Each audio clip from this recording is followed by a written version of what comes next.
Do we have past lives, and does past life regression therapy really work? In this video, I'm going to share some of my experiences as a certified past life regression therapist. I'm going to talk a little bit about the movement of past life regression and how that got started. And I'm also going to share a different take on what past lives might really be and why the regression therapy is working, even if you don't believe in past lives.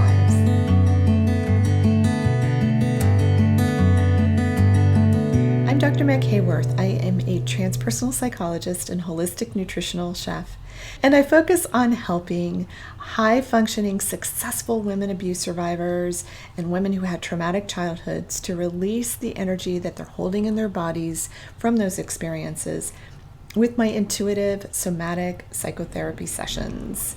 And one of the things that I use in my sessions is past life regression therapy as a way to help people, as another tool that might be exactly what you need to get well now. So, like I said, I'm going to talk about past lives a little bit, and there is a very famous book called Many Lives, Many Masters. You may have read it already. If you haven't and you're interested in past lives or past life regression therapy, I highly recommend this book. Psychiatrist Dr. Brian Weiss is really kind of at the forefront of this movement, especially when it comes to the science behind past life regression.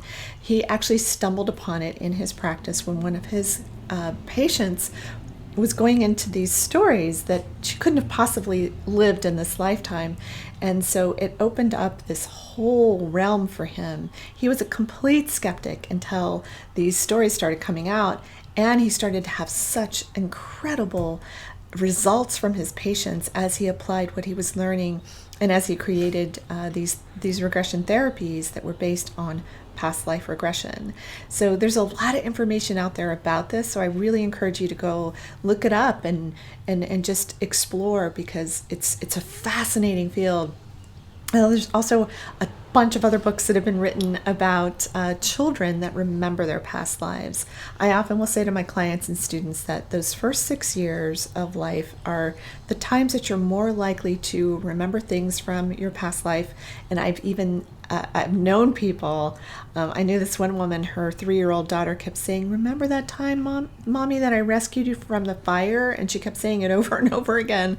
And the mother was just like, she was just quiet because she wanted to hear what her daughter said and see if she gave any more information than that. But it was fascinating. Another friend of mine, her daughter said when she was only 3 years old, "I never should have chosen you." She was mad at her. "I never should have chosen you." And she stopped and she said, "What do you mean?"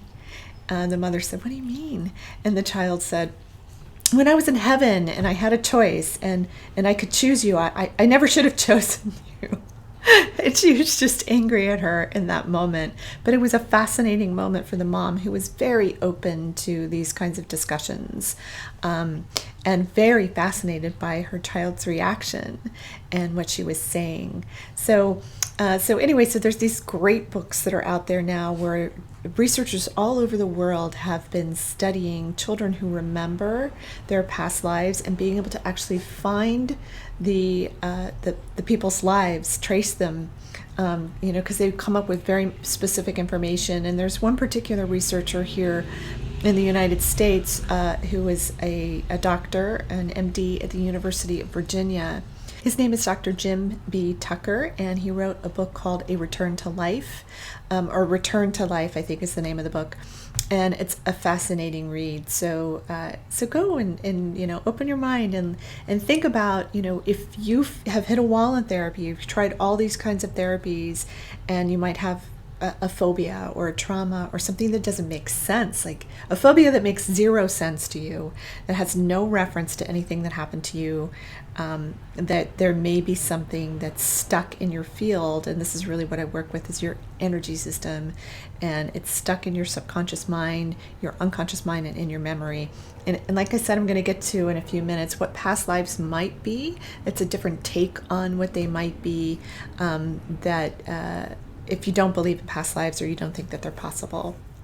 A couple of stories from clients that I've worked with over the years. There's this one person that I worked with who had met somebody, and she had such a profound experience when she met him. She just knew him you ever had that where you just feel like, oh my God, I completely know this person. I don't know how I know you, but I know you and I adore you. And it just rushed all over her, and she wanted to get help to try to understand what this relationship was. And as we started to delve into these stories that she was holding in her subconscious mind, what we found were her past lives. She was able to see the connection between this person and her life now, who he was to her then, and resolve the relationship now. We were able to actually go back and to trace the books that she had written in this lifetime before, and we were able to find the person who also had written books.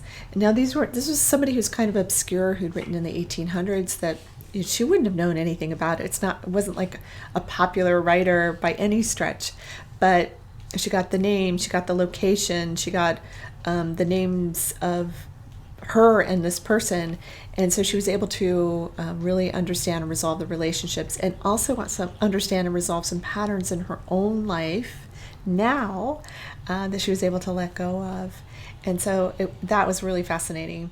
I had another person who came to me, and when I work with a person, I use whole person integration technique, which is a technique I created. It's an emotional release technique. It's an intuitive somatic psychotherapy that I do with my clients.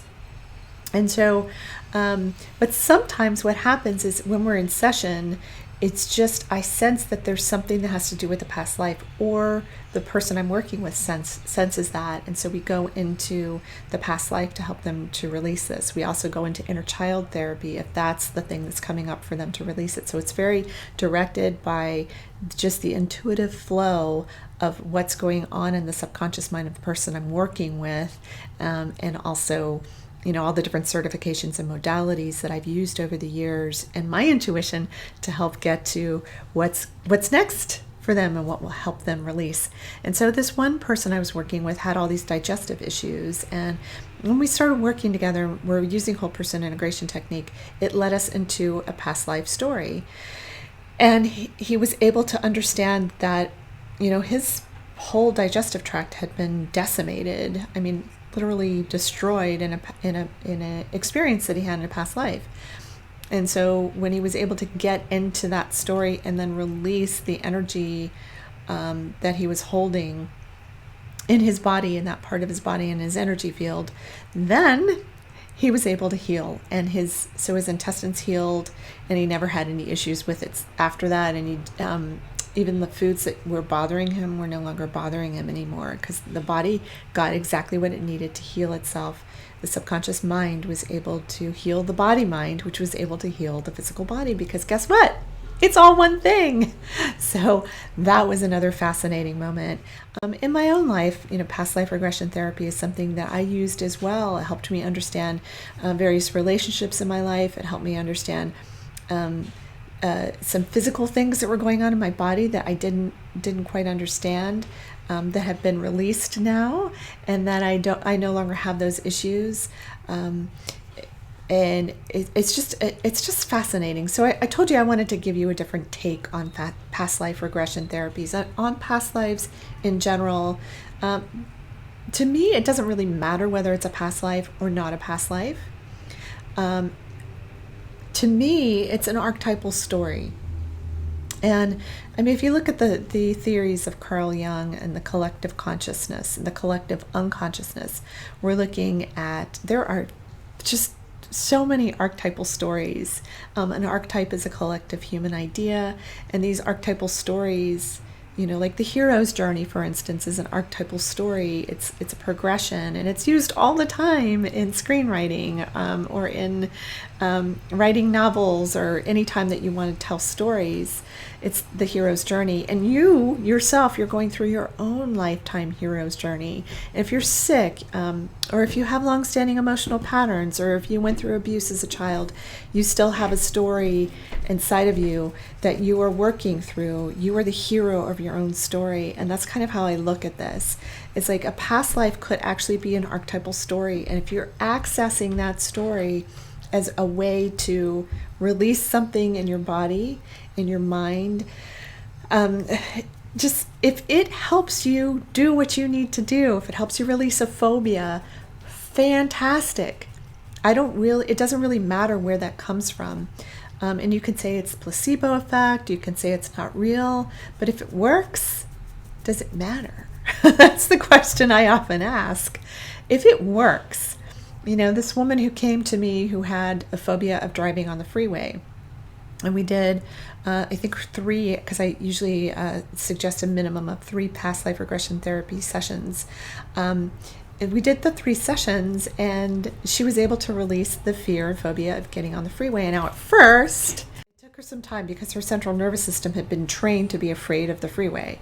So, but by and large, that fear just over time, the more she did it, disappeared. But prior to that time, she took surface streets everywhere she went. She was not able to get on the freeway or interstate. And so this is one of the ways that you can release a phobia or something in this life that makes no sense to you. Like, I have no point of reference for why this is a thing for me. So if that's something that's going on in your life, then you might be a perfect candidate for past life regression therapy.